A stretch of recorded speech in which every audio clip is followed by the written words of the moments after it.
Welcome to meeting number 28 of the House of Commons Standing Committee on Official Languages. The committee is meeting to hear witnesses as part of its study on government measures to protect and promote French in Quebec and in Canada. Merci aux témoins. Thank you to our witnesses. They are here with us for the full meeting, but we will suspend at around 7:50 for committee business. I'd like to outline a few words to follow. First of all, I would like to take this opportunity to remind all participants to this meeting that screenshots or taking photos of your screen is not permitted. Avant de prendre la parole, before taking the floor, click on the icon to activate your microphone. Pour essayer. And also to try and minimize interference. All comments by witnesses and MPs must be addressed through the chair. When speaking, please speak slowly and clearly. Unless there are exceptional circumstances, the use of headset with a boom microphone is mandatory for everyone participating remotely. Si toutefois il y a un problème, if there is a problem, don't hesitate to let me know so that we can ensure everyone can participate. Without further ado, I would like to welcome this afternoon's witnesses. First of all, we have from the Federation of Francophone and Acadian Communities of Canada, Mr. Alain Dupuis, who is Director General, who will be speaking to us. It is very unfortunate that there was a communication issue with Mr. Johnson. He is with us, but he will not be able to take the floor. As individuals, we also have the good fortune to welcome Marie-Ève Forêt. She is a sociologist, president and founder of Sociopol, and a visiting professor at the University of Ottawa. And also appearing as an individual, Jack Jedwab, president and CEO of Immigration and Identities at the Association for Canadian Studies and Canadian Institute for Identities and Migration. Each witness will have 7.5 minutes for your presentation. I will show you the yellow card when you have 1 minute left, and the red card when your time is up. And afterwards, we will have a question and answer period. Now, let's begin with Mr. Dupuis for his 7.5 minute presentation. Mr. Dupuis, please activate your microphone. The floor is yours. Thank you, Mr. Chair, and dear committee members. I would like to point out that my president, John Johnson, would have liked to be able to speak to you, but because of technical difficulties, I will be delivering the speech. Thank you for welcoming the FCFA as part of your study on the protection and promotion of French everywhere in the country. In September, we warmly welcomed the government's commitment during the throne speech. To us, that was not only welcome, but it was necessary given French's vulnerability. Shortly after the speech, the leader of the Francophone cabinet also spoke to the FCFA about other measures that could be taken to promote French. The FCFA wrote a document with additional recommendations, which has been submitted as part of this study. In this document, we confirmed that French is the official language that requires real measures to reach equality with English. We also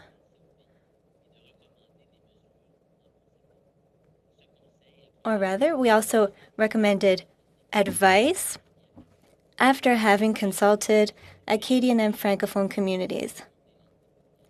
These are not necessarily found in Minister Joly's reform document. We mention participation by our communities, which is essential.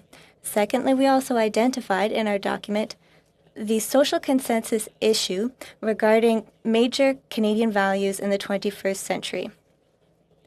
Over time, societal choices were made to bring Canada where it is today.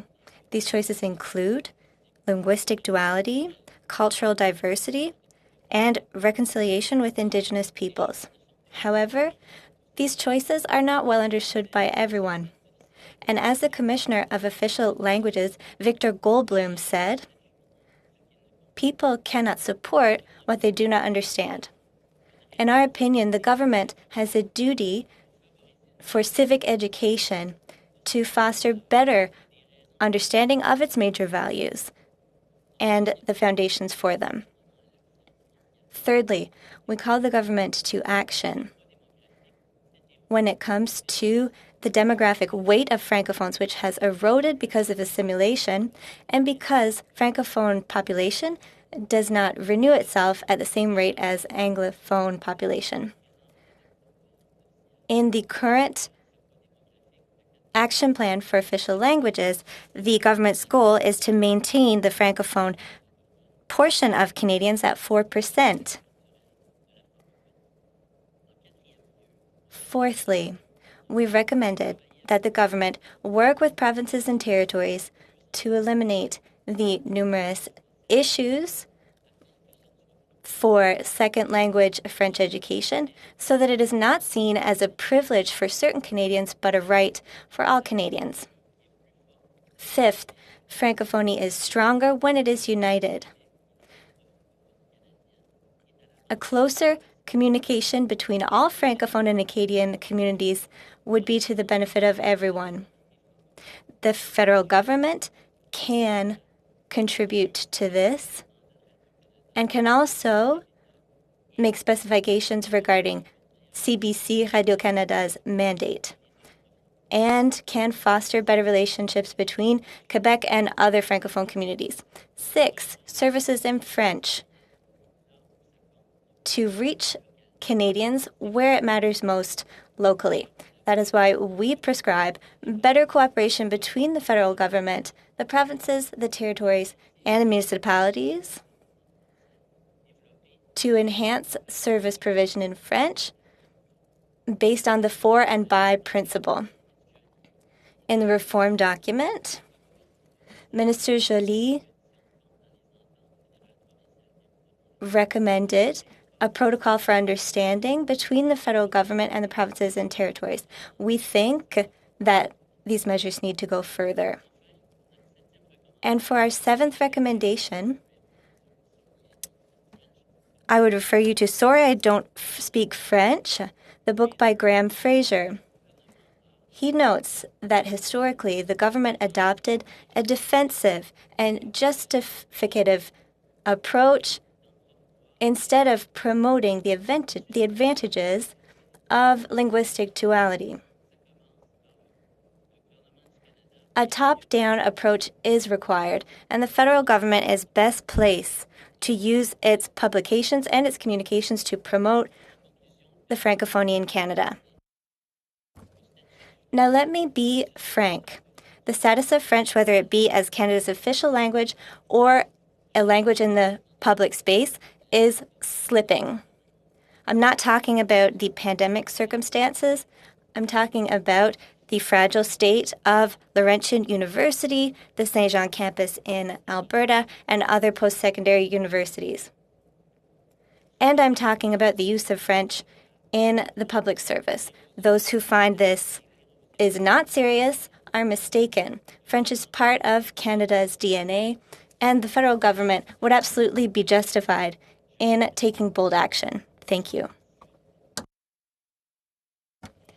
Thank you very much for your speech, Mr. Dupuis. Before we go on to Madame Forêt, Mr. Arsenault, is it a point of order? Oh, in that case, we will give the floor to Ms. Forêt. She is the president and founder of Sociopol and visiting professor at the University of Ottawa. You have 7.5 minutes. Good day, everyone. I am very grateful to be able to contribute to reflections on measures to protect and promote French in Canada. First, I'd like to point out I have been working on official languages issues for 20 years, and I also have 2 areas of expertise to share with you today, so post-secondary education and immigration. First, I'll emphasize the importance of approaching post-secondary education from a distinct strategy that takes a remedial perspective. You should know that the thoughts and data related to this issue are the result of a study commissioned by the Department of Canadian Heritage, but the final report of which is not yet available. But the perspectives I will be sharing are those of researchers and are not binding on the department. My second point is on the importance of systematically integrating a longitudinal perspective when dealing with immigration, where the dynamics of language transfer are closely considered. I have carried out a number of studies on immigration over the past few years on employment integration, temporary residence, and governance, so feel free to ask me questions on immigration. First, for post-secondary education in the minority language, education has traditionally been analyzed and funded as a whole. But I think it would be beneficial to adopt a strategy for post-secondary education separately from elementary and secondary, and that education and that the limited access and incentives for studying in French.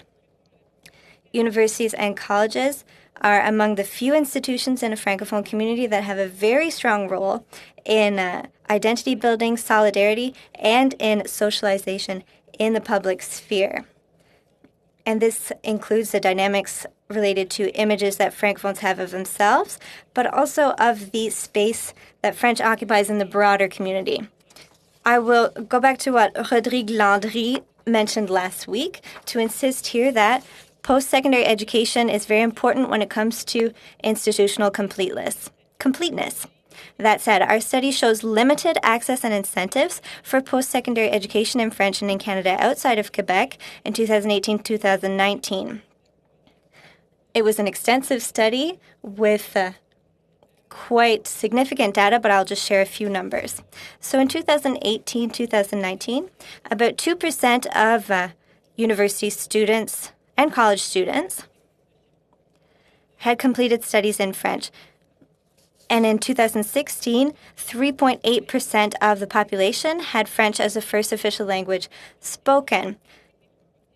So universities and colleges welcome Francophones, Francophiles, and international students. So this is different from elementary and secondary schools. Also, there are other barriers. Student debt, which is higher when students choose to study in French, especially in universities, but also in colleges. And there's less diversity of programs in French, especially in STEM programs. And this is very significant, especially if you don't count the University of Ottawa. In general, the reputation of the institution is an important factor when students choose a post-secondary education as well. We also conducted interviews with representatives of the sector, and funding came out as a very important issue. It is rather complicated. I will bring up 3 points. First, the context of post-secondary funding has greatly evolved in the past 15 years in Canada. And education rights, or rather, tuition fees are a huge part of revenues for an institution.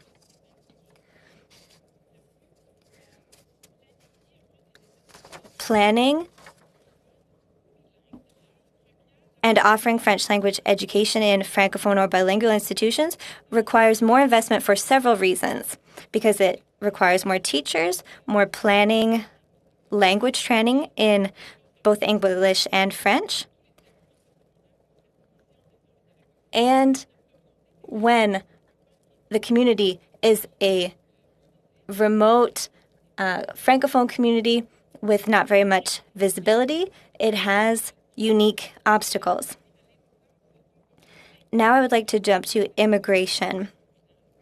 and talk about a stronger longitudinal perspective that takes into account language transfers, and rightly so. To date, we have been concerned about very low thresholds of Francophone immigrants received annually, as well as their settlement, and it is important to continue in this direction. That said, language retention by immigrants has received very little attention to date, and we carried out a study for Francophones in Ontario and demographic projections for them, and the data clearly shows that welcoming Francophone newcomers alone would not significantly change the demographic curve if language retention rates were the same for Canadian-born and foreign-born Francophones. We know that English has an assimilative power toward Canadian-born Francophones. Do immigrants assimilate in the same way as native-form Francophones at the same speed? What are the long-term effects? These are questions that can be addressed and that I believe should be part of the factors taken into account for the measurement of Francophone immigration. Thank you. Merci beaucoup. Thank you very much, Ms. Forêt. Also appearing as an individual, we have Mr. Jack Jedwab. You have 7.5 minutes. Merci beaucoup. Thank you very much, Mr. Dubourg, and thank you to committee members for allowing me to share my thoughts. First of all, the debate on official languages and linguistic duality, particularly in Quebec. I have noted recently, and I'll start with this, that to finish with a few recommendations on the matter of immigration. But as I mentioned, I will give a bit of context on the current debate in Quebec, which I think is unhealthy in some ways. What concerns me is the way the debate is structured or informed may influence decision makers. For example, on the issue of harmonization of Official Languages Act and the Charter of French Language, which has a number of objectives which are part of the terms of reference of this audience of the House of Commons. I'll share 4 points because I don't have much time. One of them is that linguistic goals are often vague and poorly defined. For example, in the Charter of French Language stipulates that French be the common language of public life. This may lead some people to believe that the objective of the legislation is that all public interaction in the public sphere should be in French. If that were the objective, it is an unrealistic one, which goes against the demographics of Quebec, of the percentage of Anglophones or first or second language. Even if the objective in and of itself, if it were better defined, is not an unhealthy objective, but it's just, it needs to be better defined. When we make reference to Victor Goldblum, if people don't understand the objective, if it's not properly defined, it may sow confusion. That is my first point. My second point is this. The notions of what constitutes a majority and a minority in a given territory are often blurred. For example, the idea that Francophones constitute a minority on the island of Montreal encourages some to believe that non-Francophones are the majority, even though they certainly, it gives the impression, if you follow this logic, that I, as someone who, as an Anglophone, even though I consider myself a Francophone,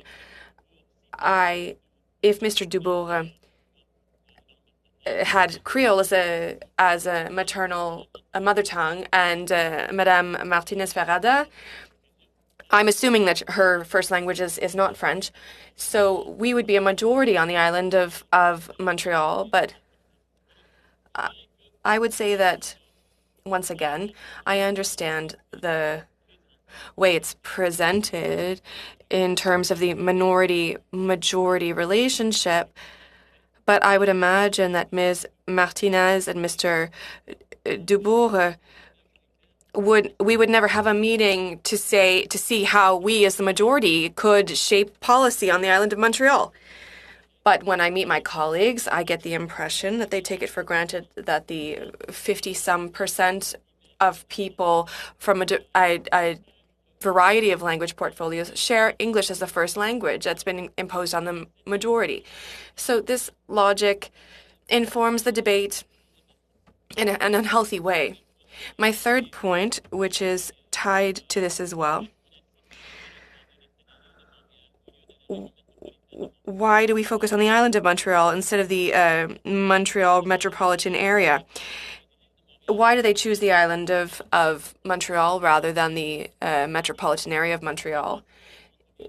It is because the downtown is in Montreal, but West Island is part of the island of Montreal. So there's a lot of questions about the way the interpretation is skewed.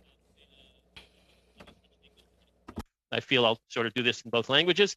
There's very rarely causal evidence that's provided for certain measures or initiatives that are introduced to deal with either the improvement of the position of the French language, whether it's in Montreal, the rest of Quebec, or elsewhere, or supporting the English-speaking community with respect to issues around vitality.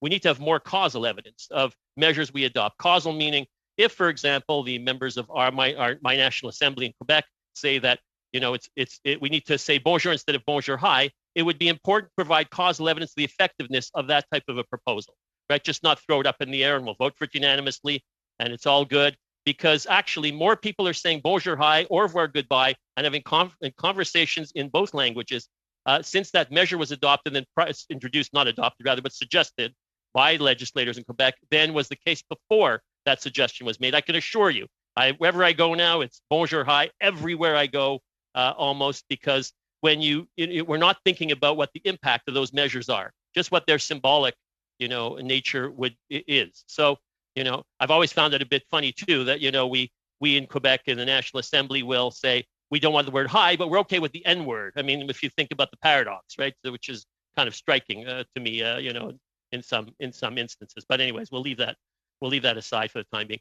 My final point is that it's the view that languages are inevitably in competition. Que les langues sont inévitablement en compétition. Languages are inevitably in competition.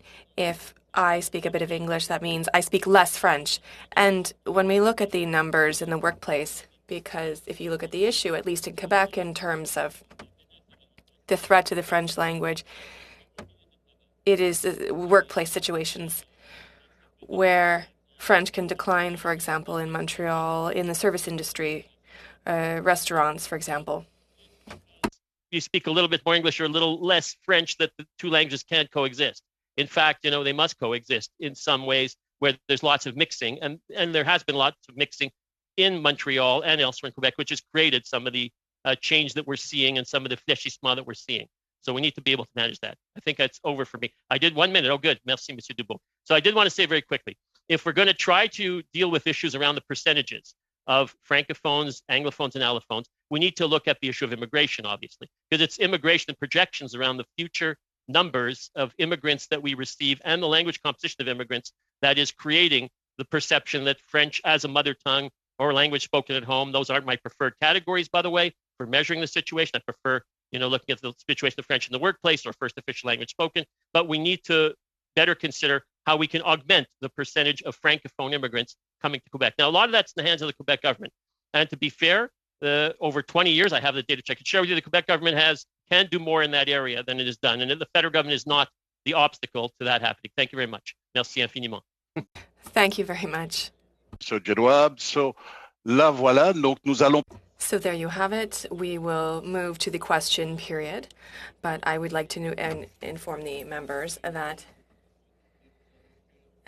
we will give a full 15-minute turn, and then after that we will have about 15 minutes. So I would propose that we do 4 minutes per parliamentary group for the second round. So to start, You can also separate your time. For the first 6 minutes, we have Mr. Blaney, Mr. Dalton. I assume that Mr. Blaney is the one who wishes to start the question period.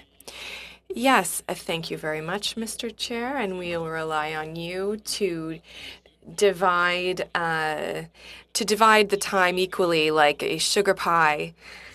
Thank you to the witnesses for their testimony. I have 2 quick questions before sharing my time with Mr. Dalton. My first question is for Marie-Ève Fauré. You talked about a perspective for post-secondary education.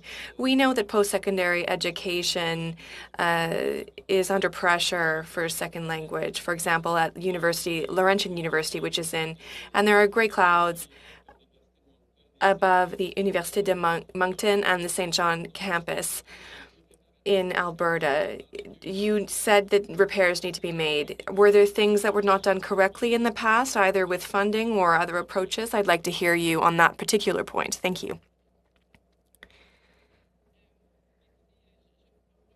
Well, I won't weigh in on what was done in the past. As I explained about funding, there is a context that has evolved in the last 15 years that has affected post-secondary in French. So I couldn't weigh in on what happened 15 years ago, but there are all sorts of measures that need to be implemented immediately. And the critical state of a number of establishments is very visible. And obviously, when we talk to them, when you see it in the media, but also when we look at the data from different databases, we see that access is limited and that a detailed comprehension of protective measures need to be established and the vulnerability factors of these establishments based on, well, there are many different governance models currently in the West. They are academic units within large Anglophone universities. In Ontario, we have a number of different models, and we don't know to date with a lot of precision what means that students can live in a secure linguistic environment. So there's a lot of data to be developed at the post-secondary level. So those perspectives were more that we see that there is a problem now. Well, certainly the governance model and the bilingual model that we heard with Laurentian University should not be repeated. I would now turn to Mr. Dupuis from the FCFA. Mr. Dupuis, you started your speech by making reference to the throne speech to say that it was necessary to recognize that French. You talked about specific support for French and you made recommendations. I would like to know how you are experiencing the fact that we recognize from now on that French, even in Quebec, must be paid particular attention by the federal government while maintaining renewed support for Francophone minorities. I was talking about a sugar pie earlier. Is there more people for the same pie, or do we need to have a different approach? I appreciate your openness and in sharing the FCFA's opinion on this. I would say that for our communities, it's important to ensure the promotion and preservation of French. We're not just thinking about minority communities and the majority issue in Quebec. We're reflecting on the promotion and of our language on the whole.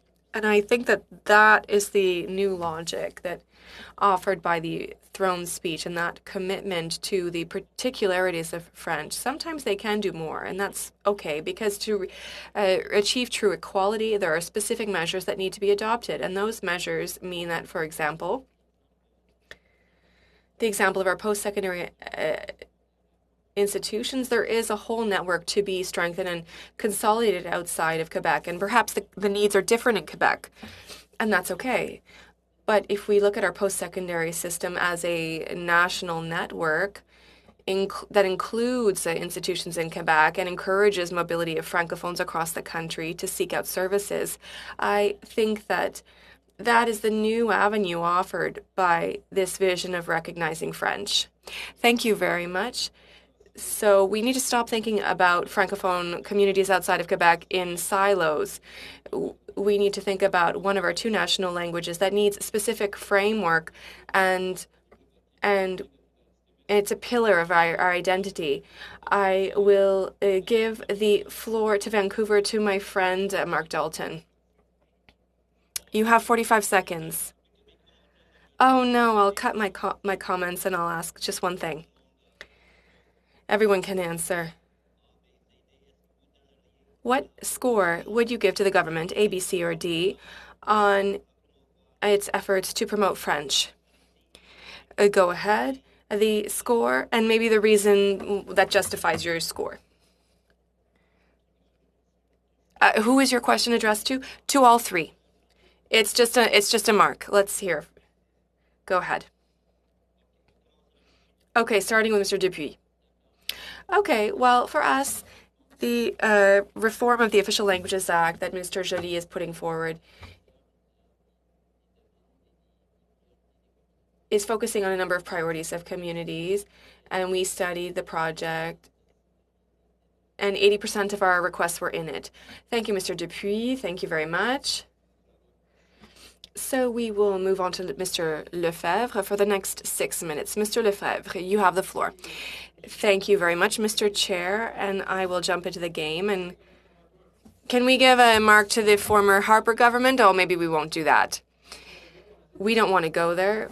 We're trying to work together and to see how we can promote Francophonie, because we're talking about the state of the French language here in Canada. Mr. Dupuis, thank you very much for your comments. I thank you to Mr. Johnson as well.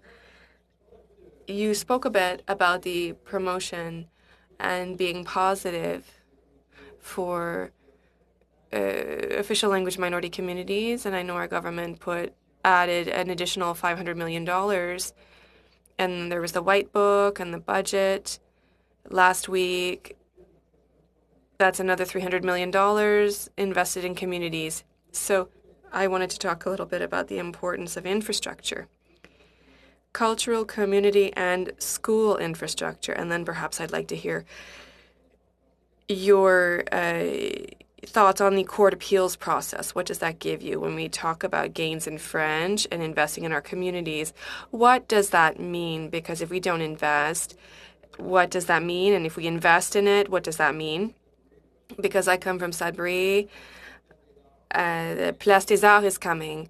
There's investment by the federal government, and a number of cultural groups will be housed there. That's the first time in decades that we will have a forum for our community. And so can you just talk about the importance of infrastructure? Absolutely. For us, the important thing is to be able to live in French. So that means that, yes, we've spent a lot of time in the last 30 years building our school system across the country, and that's great, but we need to continue.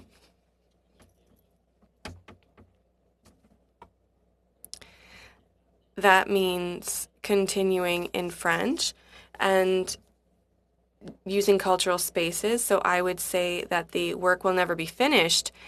And these investments in the last budget are necessary. They're going to the right place, but we have some catching up to do, and we need to reflect on what's coming after the pandemic, because young people aren't in school and we're not spending time in the public sphere. So I think investments are well directed. They need to continue, but by and for. They need to be managed by the minority. That's the important thing. And concerning the court appeals process, in the past, governments were hacking into your rights, and we know what it yielded, and it was the work of culmination of years.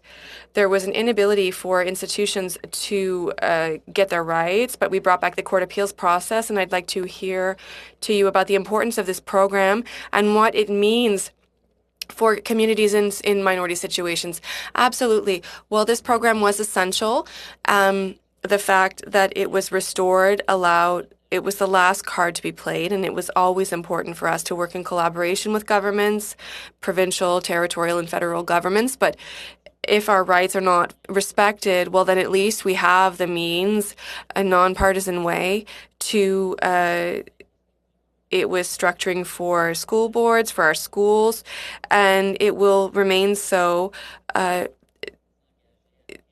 The government is committing to making these programs more stable, and it needs to be enshrined in the next Official Languages Act. It needs to be enshrined in the Act. Last question.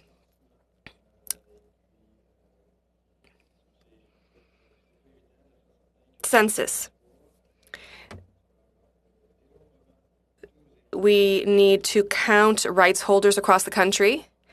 We've been talking about it a long time. It's never been easy to do so, but in the next census we will have it, and that will really, in my opinion, be very interesting. It will help us a great deal. So I would like to hear you on the importance of a counting of rights holders in the next census. It is absolutely essential for all of those who are entitled to have their children go to French language school can do so. It will also be important for government investments to support infrastructure in schools and spaces in these schools, especially for people in the West and the North, where there have often been disputes. I think that it will be transformative, and it will give the government, all government, data to meet the needs of francophones, and that's very important. But this commitment can't just be for one census, it needs to be for all censuses. Thank you very much. I appreciate the data.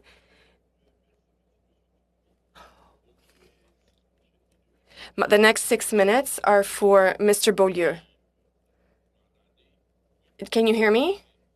Yes. First of all, thank you to all our guests and the FCFA in your document on the new perspectives of the federal government. You said that French is the official language that needs support to achieve true equality.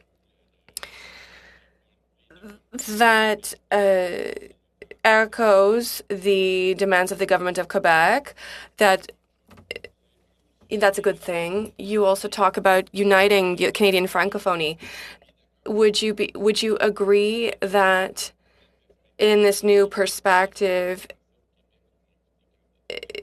members from Quebec should be invited to the table, because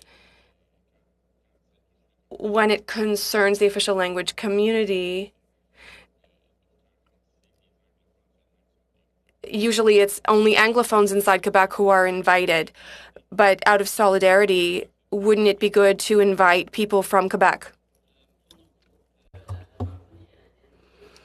As far as we're concerned, the Canadian Francophonie would like to work more closely with the civil society, whether French or English speaking.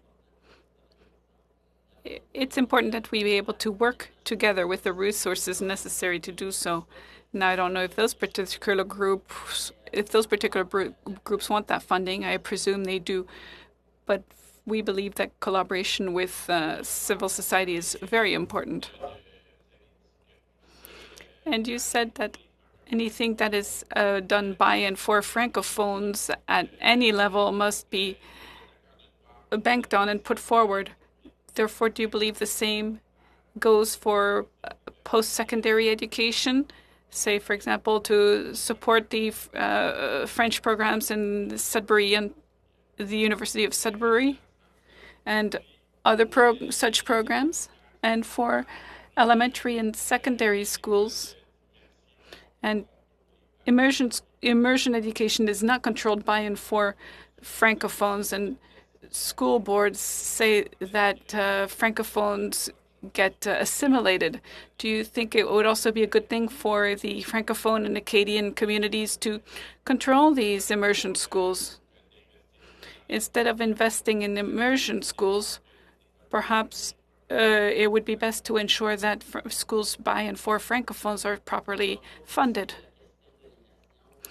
As regards immersion, you'd have to ask this question to the Francophone school boards and ask them if they want to manage those programs, because they're French programs in English schools.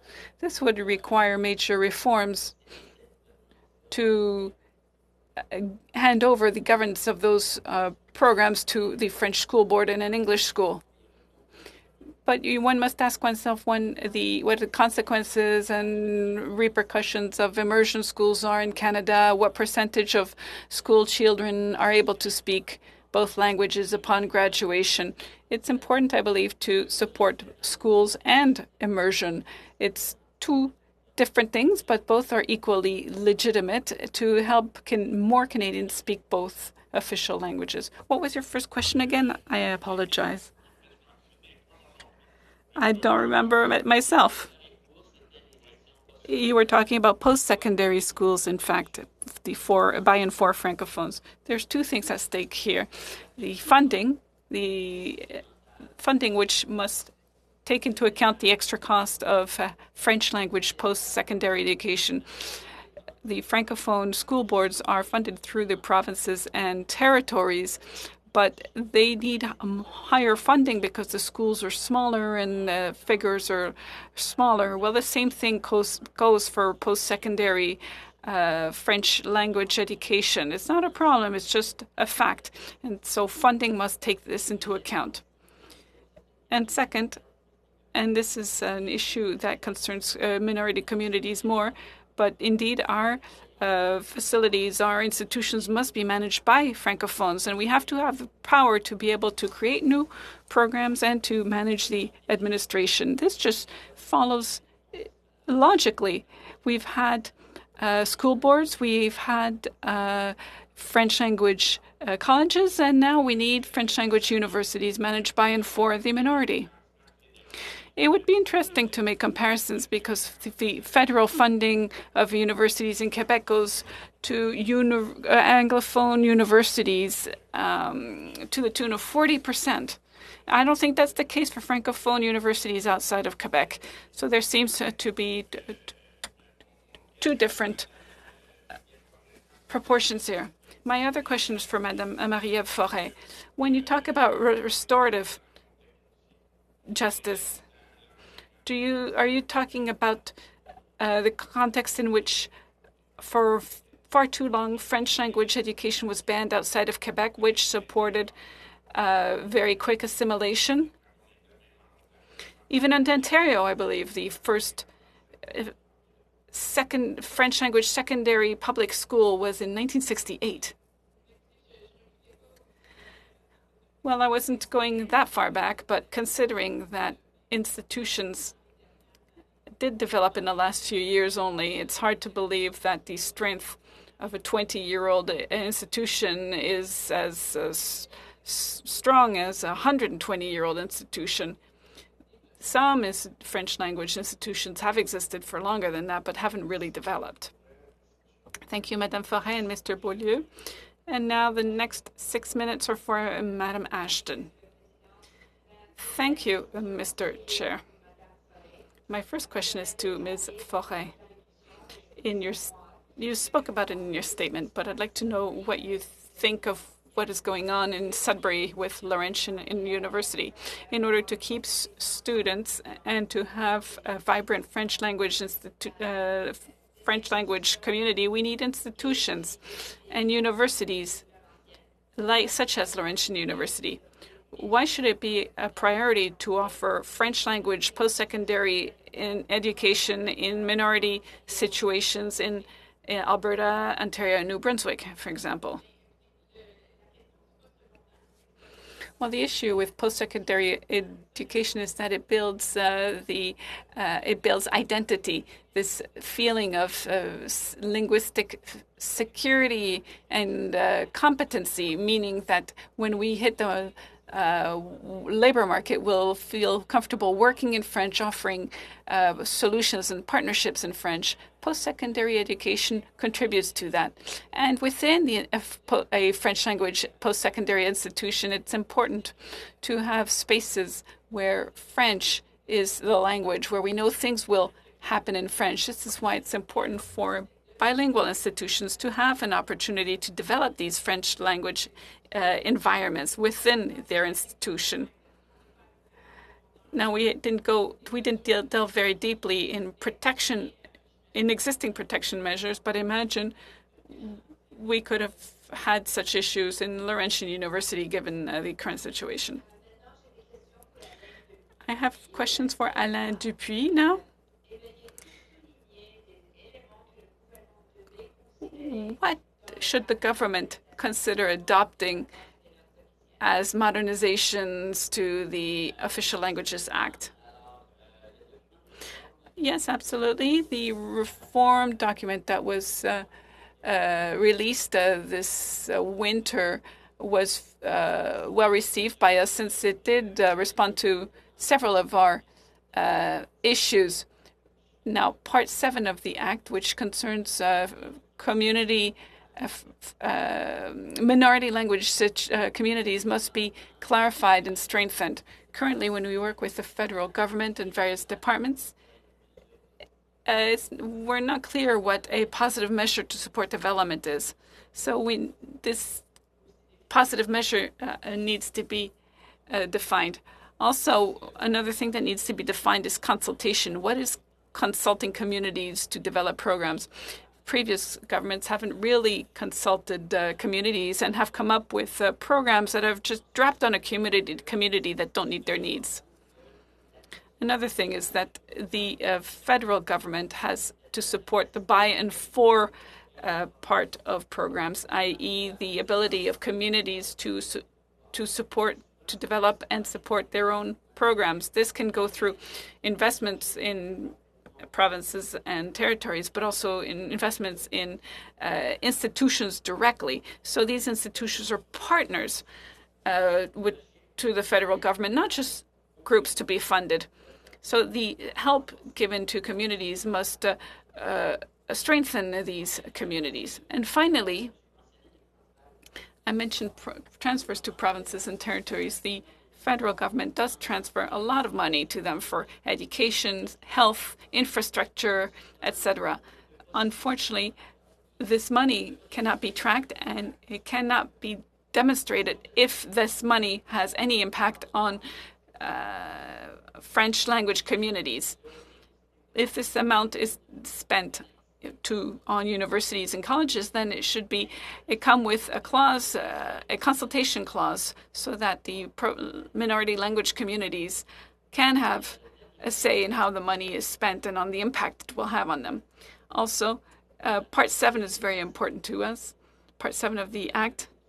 Around 2003, the target for immigration was about 4%, and this target has never been reached. So the proportion of Francophone immigrants and French speakers is constantly falling. So this target is not high enough. It has to be increased to make up for the lost ground and to ensure that minority language communities can increase in the future. So that's all I'll say for the time being, but those are some of the ideas we had. Thank you. Now questions to Madame Forêt. How do you feel about the Modernization Act? What do you think about it? Well, this idea of modernizing the act is very interesting if you look at the different dynamics at play, at least in terms of post-secondary education and immigration. And the idea also of approaching French in a new way is very interesting. We studied post-secondary education outside of Quebec and also in Quebec, and we were able to see that minority language communities are not treated the same in Quebec and outside of Quebec.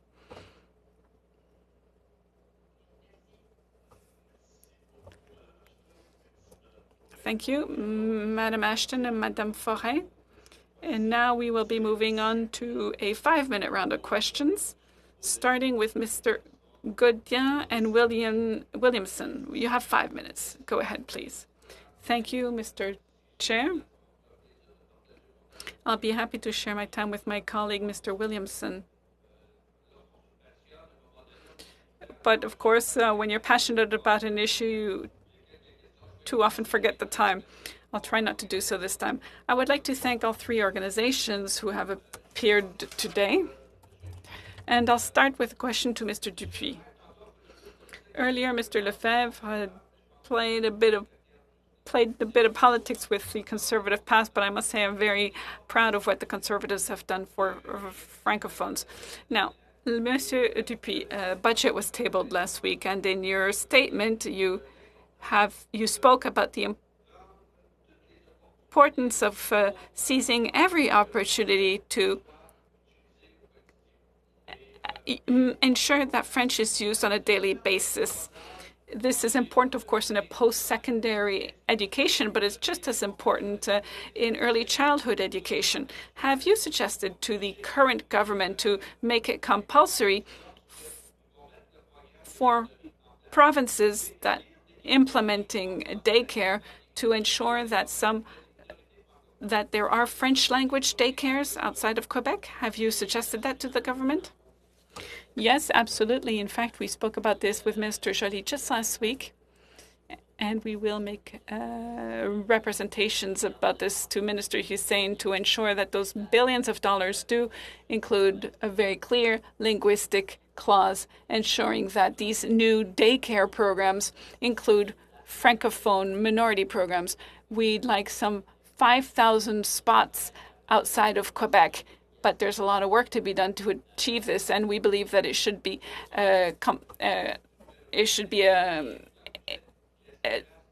compulsory. Yes, I think that's a good idea, and I don't see any sign of minority language daycare outside of Quebec.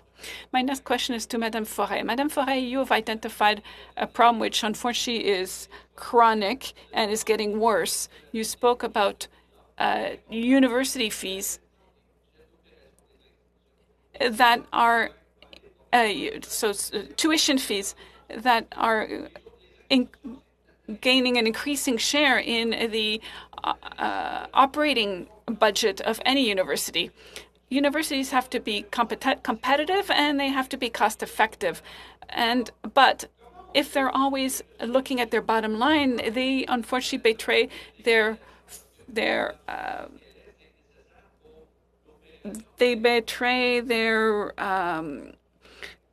entire goal, which is to provide quality education. Isn't that so? Yes, of course. 46 in 2018 and 2019, 46% of university budgets came from the government, and 10% from the federal government, and 25% came from tuition fees. So this is basically their main source of income. If we want to be less dependent or reliant on tuition fees, then governments have to invest more, have to increase their investments. I think that would be a priority.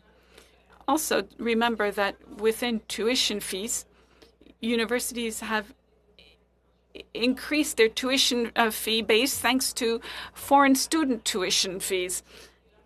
This falls outside of the issue of official languages, but the reality is foreign students represent an increasing share in university revenues, but they'll have a harder time acquiring Canada's other language, which of course outside of Quebec is a problem. I'm sorry, I must interrupt you because I have to share my time with my colleague, Mr. Williamson. Thank you for your answer. Sorry, go ahead, Mr. Williamson. Mr. Williamson, please go ahead. You have 40 seconds. No, I'll pass. Thank you. I was assuming, Joel, that you take all the questions. Thank you, Mr. Chair. Thank you, Mr. Williamson. I just have one quick question to Mr. Jedwab. Mr. Jedwab, you said that the objectives and goals were poorly defined, targets were poorly identified. What advice would you give us to better define our objectives to protect the French language, let alone promote it? You mean in terms of what Mr. Dupuis said? So, for example, immigration targets? Well, there was a very precise and target. It was well defined. And we need to not only create set a target, but also define the ways in which the target will be reached, because it's all too easy to just set an arbitrary target and be vague about how to reach the target. Thank you very much. For the next 5 minutes, Mr. Arsenault, you have the floor. Thank you, Mr. Chair. 5 minutes is so little for me. For anyone, it goes much too fast. I was lucky enough to sit on the Official Languages Committee since 2015, and so I've seen some of these witnesses more than once, especially the ACFA, which appeared repeatedly in 2018 and 2020. I'm thinking of the advantages for linguistic minorities outside of Quebec and the census. Previous governments have cut back on some programs by cutting back the French language component of some programs, but other governments, on the contrary, have decided to legislate the French aspect of their programs to avoid such cutbacks. Some governments have decided, in terms of the census, to just use the short-form census, which just has one tiny little question on francophones outside of Quebec. I'd like the AFCA tell me what their reaction was to the news that the 2021 census was going to be a long census in compliance with the law. Our reaction was about time. We'd been looking for such a census for years. Great, thank you. When AFCA heard of the content of each of the items in the White Book, I was there. I had been sitting on that committee for a long time. The AFCA had been meeting with individual members since 2018, individually in Ottawa before there was a pandemic. Very briefly, please, Mr. Dupuis, when you read the content of this White Book and you saw each one of these items rattled on, what did you think? Finally, but we need a bill, and we're very much looking forward to seeing those objectives translated into the Act soon. I want to speak with everyone. I would like to ask questions to Ms. Forêt as well. Please get ready, because I have questions for you on the top 3 priorities in that white paper. So, Ms. Forêt, I feel like we may have invited you too early, because there is a document that will be coming up later, but you can send our committee briefs at any time. Please do so. You said earlier 2% of French speakers whose mother tongue is French who go to university. Is that what I understood? No, that's fine. The numbers were very quick. So 2% of people who had studied French in 2018-2019, that includes universities and colleges. We don't know the percentage of those people whose mother tongue was French. However, there was another piece of data. University graduates from 2015, 35% of those had French as a mother tongue who studied French outside of Quebec. However, mother tongue Anglophones, it was 46%. So that is a significant difference. When we look at Quebec, we can see that the issue is not really an issue for Anglophones in the same way. Okay, so we wouldn't really be able to see if all of that group was mother tongue French speakers or if it was a mix of mother tongue speakers and those who had studied French. There are many people who are Francophiles, I can confirm that, because colleges and universities provide French language programs, but there is no immersion program in general. So the students are mixed. Great. Now, regarding the budget, 221 million are earmarked for universities outside of Quebec. What can we do to make sure that our Francophones are proud to attend those institutions? How can that money in the budget help with our post-secondary institutions? 20 seconds maximum, Ms. Forêt. Oh my goodness, there's so many things that could be done. First, to developing programs. When the offer is insufficient, students are attracted to those universities. Also, bursaries and grants and scholarships, because English has a very strong attraction. Thank you very much, Ms. Forêt.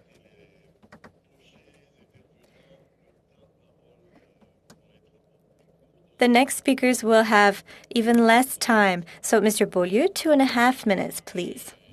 Thank you. On the one hand, there's mention of specific objectives, and Mr. Dupuis mentioned increasing the proportion of Francophones. That's interesting. And I think the target for maintaining Francophone proportion is at 4%. Can you talk to me about linguistic transfers and the language spoken at home, Mr. Dupuis or Ms. Forêt? For us, it's not the language spoken at home that's important. And yes, there are 2.7 million people who live some part of their life in French on a daily basis. So that would be our definition. But yes, that demographic weight must be increased. There is a decline, so not only does it need to be stabilized, but it needs to increase, and the target should be more ambitious. I think that it's about 40% of Francophones outside of Quebec are subject to English transfer, so that should be a concern. Ms. Forêt, regarding immigration, you said linguistic or language transfer should be taken into account. I studied a former witness's presentation very carefully, and I saw that even Quebecers who settle outside of Quebec in Canada come up against linguistic transfer, 40% towards English.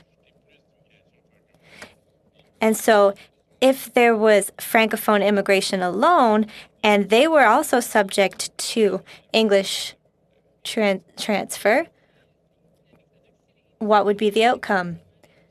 If those immigrants had the same retention rate, and it isn't clear what is going to be the result of the next census, but we will know soon, that dynamic has not been considered very much.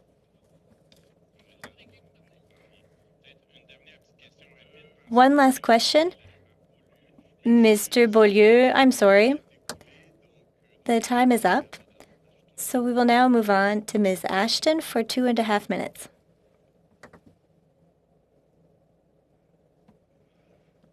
Ms. Ashton? Pardon me. Please go ahead for 2.5 minutes. Thank you. I will just bring out my notes. Mr. Dupuis, I know we discussed this with another colleague, but I would like to come back to the question of childcare. We know that French is best learned at a young language, even though my mother tongue is Greek, for example, I learned French through my mother, and I learned it here in Thompson, even though we don't have a French community here. But daycare is an important option, and teachers must be trained for early childhood education in French across the country. The cuts at the Saint Jean campus and Laurentian University happened at the worst time. What do you say about this government that stands idly by and does not take action on daycares? Well, I would dare to dream that this will be included in future measures, but I would invite this committee and the Minister Hussein to renew their commitment to that program, because it wouldn't take much of those billions of dollars to ensure access to French language daycare. Thank you for that. Ms. Faure, would you have anything to add to that? No, I'm sorry. When it comes to daycare, I haven't studied it. I prefer not to speak to it. Would you like to share anything in general that you might not have had a chance to address today? Yes, well, talking about diversity of training programs, you might think that it's very worthwhile for schools to develop French language programs, including in early childhood education, because if not, future cohorts will have a difficulty living in French in the long term. Thank you to our witnesses. Now we will have another 5-minute question round. Mr. Williamson or Mr. Blaney? Mr. Williamson. Yes. Go ahead, Mr. Blaney, please. Yes, Mr. Chair. I had the good fortune to be chair, as you are now, during Stephen Harper's Conservative government, and he put in place a specific plan. There was a roadmap to support communities, and there was particularly a program to support education in communities. But in 2015, unfortunately, when the Liberals came to power, it was very difficult to reactivate that program, and precious years were lost. And we want for the federal government to be there when minority communities need it. Right now, Laurentian University needs the federal government, and that is why we will be looking into this, because for the Conservatives, this is extremely important. We don't need just a white paper. A white paper, my goodness, it's a magnificent white paper, but right now in Canada, there is a decline in French language, and French language post-secondary institutions are in crisis, particularly the Saint Jean campus, Laurentian University, and the University of Moncton. My question is for Mr. Jedwab. The Anglophone community is a minority and is very important for Quebec. I want to talk to you about the attraction of Francophones toward English language CEGEPs and post-secondary schools. Can you speak to that, please? I think the problem has to do with Francophones who live largely in Quebec, and even those who don't live on Montreal Island, Quebecers want to learn English.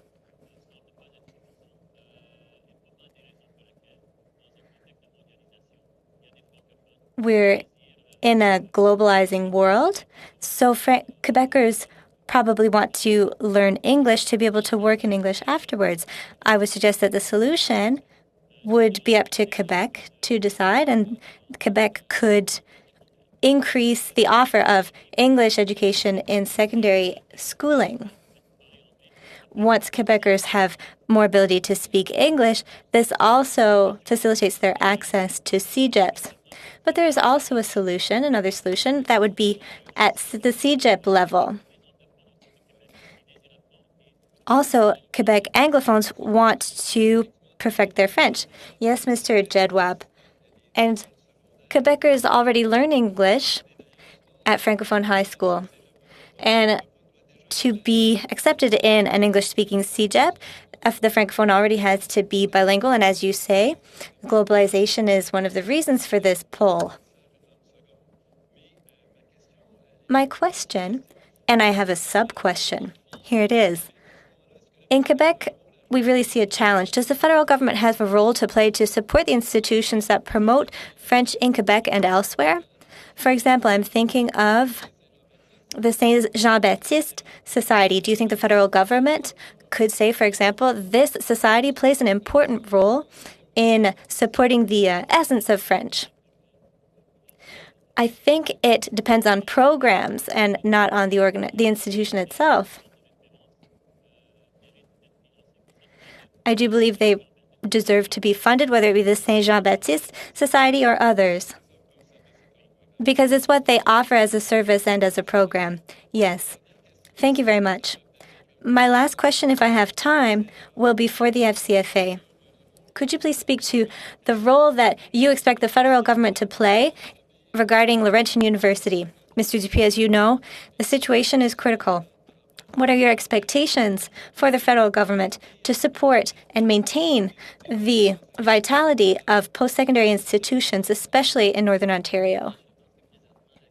I believe that currently the community is rallying around a Francophone university project for Northern Ontario, so I hope that the federal government will invest funding for that. There were programs cut at Laurentian, professors, and we don't have much time. The spring semester might be canceled, but I hope that by next fall there will be French programming offered. And Mr. Dupuis, do you believe the federal government has a leadership role to play regarding Laurentian University now to ensure that all of the gains are maintained and are transferred to an institution for and by Francophones? Yes, I certainly believe the federal government has a role to play and must cooperate with the province. The province will have to decide what model to support, but I think that both levels have to work together. Thank you very much, Mr. Dupuis and Mr. Blaney. Now, 5 minutes go to Ms. Martinez-Ferrada. Please go ahead. Thank you, Mr. Chair. I would like to come back to immigration. Thank you to our witnesses for being with us today. My question is for the FCFA and for Ms. Forêt, and I might have time to ask a question to Mr. Jedwab as well. Mr. Dupuis, last year, just before the pandemic, the new immigration plan was tabled, and the FCFA did acknowledge that the level, the target for Francophone immigration that was defined. There had been an increase for express entry immigration, which you acknowledged, and we thank you for having acknowledged that. We're also carrying out a pilot program in rural areas and in the Atlantic region. Can you tell us about other initiatives that would be relevant for us as a government to achieve our 4% Francophone proportion, or maybe a bigger proportion we can dare to dream? What are other initiatives we could take for that target? First, I think specific corridors are needed when it comes to shortages. There's a shortage for teachers, for example. There is a healthcare worker shortage. The provincial and territorial governments are looking for bilingual workers. So I believe that Francophone workers, having a corridor for them would be very beneficial. And there should be the first policy for a Francophone immigration. We have developed one in consultation with our communities, and this initiative would allow us to do things that perhaps are not done for Anglophones.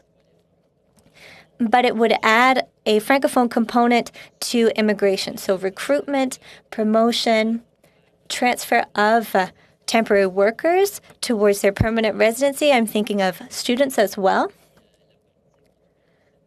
And that policy gives us very much hope. This brings me to a question I have for Ms. Forêt. Earlier, you talked about the distribution of immigrants, and I found that very interesting. I've had that conversation before I was a member of parliament. You mentioned that one immigrant, if they arrive alone, will be less inclined to stay in the first place they settle. This is a matter of retention. So, Ms. Forêt, would you have any suggestions? For example, immigration, a family reunification comes to mind for me, both in the regions and in Montreal. Would you have any comments on that? And quickly, please, because then I might be able to ask a question to Mr. Jedwab. Yes, I'll try to be brief. Now, when it comes to retention, I brought that up because if immigrants' linguistic retention are the same as Canadian-born Francophones, we would have a certain outcome. When it comes to programs, if we come back to the first question, temporary residents could be considered more. Take the example of Yukon. There were people who were not born in Canada. They were Francophones, but it was not possible to support them or guide them towards permanent residency.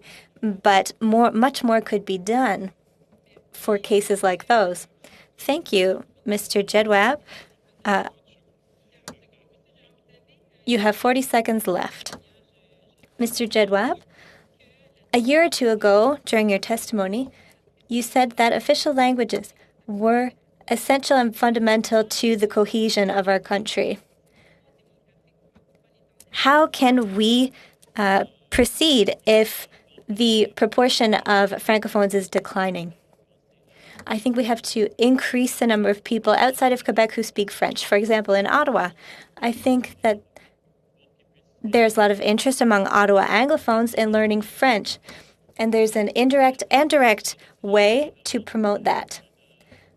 I also rarely hear the promotion by Radio-Canada or CBC towards Anglophones who might wish to learn French. Because I'm dissatisfied with the level of bilingualism of Anglophones outside of Quebec. The vice chair asked me to be as exact as possible. So we have one round. So I will give 2 minutes to each party. We will start with the Conservatives, with Mr. Williamson. I will start. Thank you very much. 2 minutes, Mr. Williamson. Thank you. A simple question for Mr. Dupuis. I am an MP from New Brunswick. We have French and English schools. It's rare that we hear that we can't support Francophone institutions, but elsewhere in Ontario and Alberta, that happens.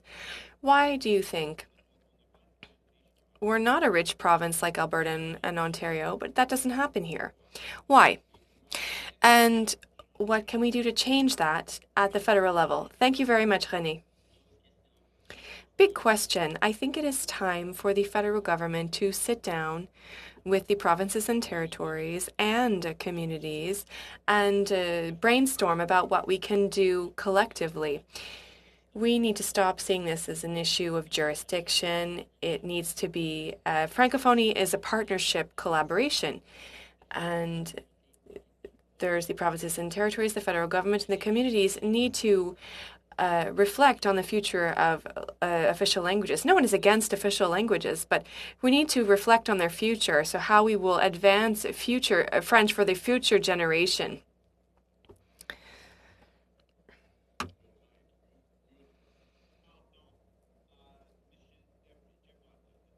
Mr. Jedwab, do you have any comments to add? There's only 30 seconds left. On this topic, New Brunswick has French and English schools. We don't have the same problems found elsewhere with our support. Why do you think that that's the case? And what can we do at the national level to improve it? I think that there are asymmetrical situations across Canada. You can't compare the situation of Anglophones and concentrated in certain areas of Quebec and Francophones in Chicoutimi to Francophones in Brunswick. I know we want a type of national plan to create more equality, but some groups are more vulnerable than others, and you need to look at their vulnerabilities to see where we can offer resources to assist some communities that are more vulnerable. Thank you, Mr. Jedwab. Madame Lalonde or Mr. Lefebvre, would you like to ask a question for 2 minutes? Thank you very much, Mr. Chair. Well, listen, in 2 minutes, I will ask a question to Mr. Jedwab. We know that the demographic weight of Francophones in Quebec is dropping, and we also hear that about Anglophones as well. You talked about third language mother tongues. What is their impact on the linguistic vitality in Quebec? The degree to which allophones are able to speak French. Many people define who are allophones can speak French well. Where are they included in the definition of Francophone? There is a minimal and maximal definition for Francophones, language spoken at home most often, and there is a growing Arab community that also speak French. Are they Francophones? In my opinion, yes. There needs to be an overall portrait that is more inclusive in terms of who is Francophone in Quebec and elsewhere. Like Mr. Dupuis says when he talks about 2.7 million people, he has a more inclusive definition, more maximalist, if you will, of Francophone. That's one of the things that was retained in Ontario on that very topic. Madame Faure, thank you. I know it's your first time here before committee.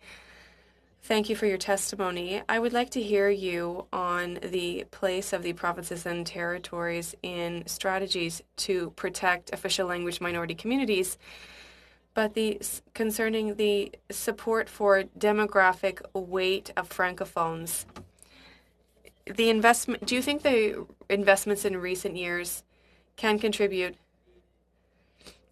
I'm sorry, Madame Faure. Maybe you could have 10 seconds.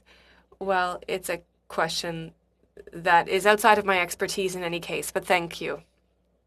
Thank you, Madame Faure. And Mr. Beaulieu, you have 2 minutes. Yes. On the one hand, for the FCFA, do you think it is still possible for a bill on the modernization of the Official Languages Act will be tabled before the summer? I think it is possible, and that is our desire, to see it bill before the summer. If that does not happen, do you think it's a failure? The expectations are high. We have been talking about things now for 4 years, so we need to see it. Madame Faure, you talked about institutions. There need to be strong institutions to foster strong linguistic duality. Do you think that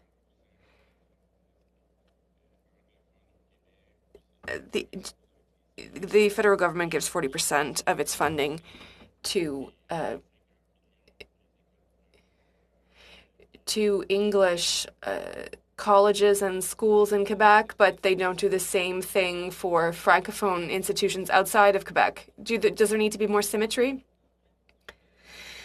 The data seems to show that it's not necessary to have the symmetry, because when we look at the numbers, we see that there are fewer than 2% 8% of people that study in French, but there are 3.8% people who are francophones, whereas it's the opposite in Quebec. It's about 13% anglophones, but over 20% English enrollment. It is a complex portrait to paint, and it would require more data. Perhaps we could complete what Mr. Jedwab said. A number of studies have shown that francophones who study CEGEP in English do so because of the force of attraction of the English workplace. They are very largely overfunded in Quebec. Well, listen, there is also the prestige at play.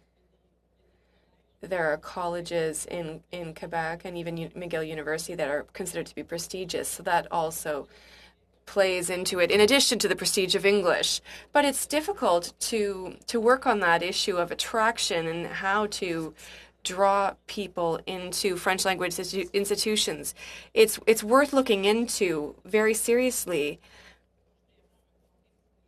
and in a broad context. It's not a drawback to be bilingual. I'm sorry. I'm sorry. I have to be the timekeeper.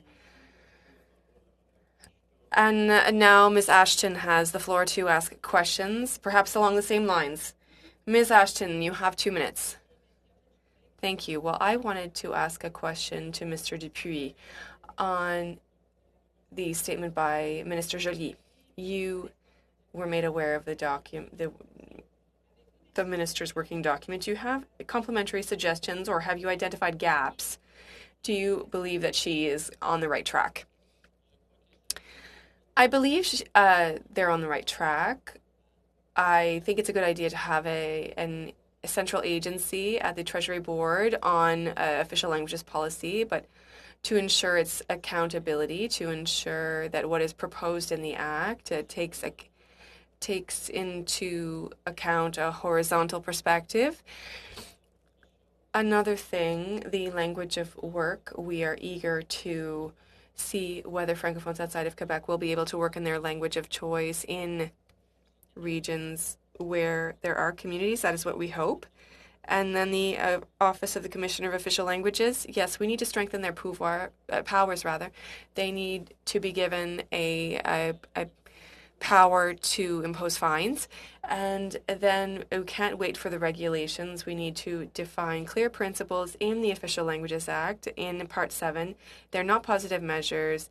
It's what is a consultation, what is buy-in for, and how will it be supported. And of course, Francophone immigration, this new policy that will be created is associated with what objective? Is an objective to restore the demographic weight of Francophones or to increase it? And is it an objective outside of Quebec or inside of Quebec as well? Those are all questions we have. I know, Mr. Jedwab, you wanted to add something. Perhaps you could jump in on that or something else. No, it's just on the issue of bilingualism. If you'd allow me, there are paradoxes in the desire of Quebecers to be bilingual. We see in the case of my daughter, who goes to Université de Montréal, my son, who is doing but the president of the Parti Québécois studied at McGill.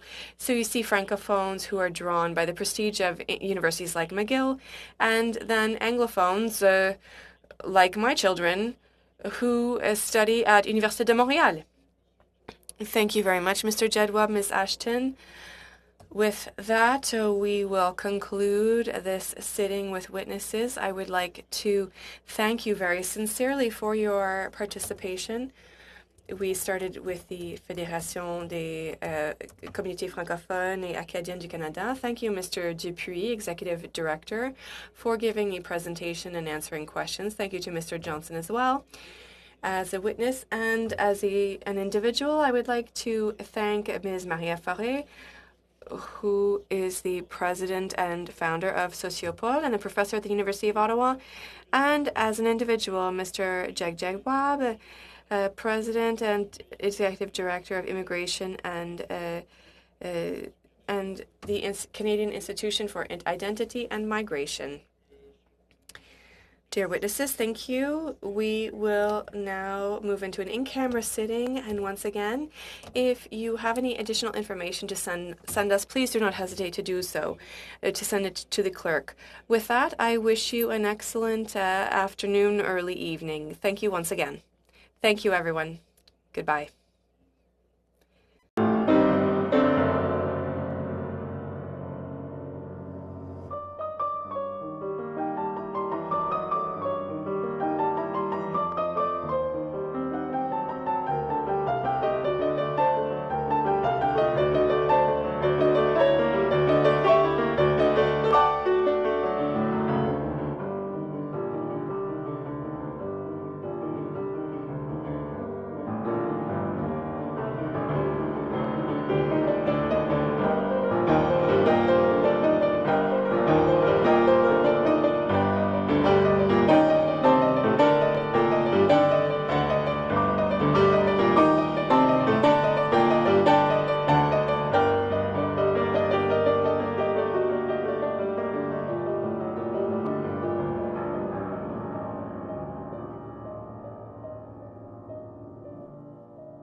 you.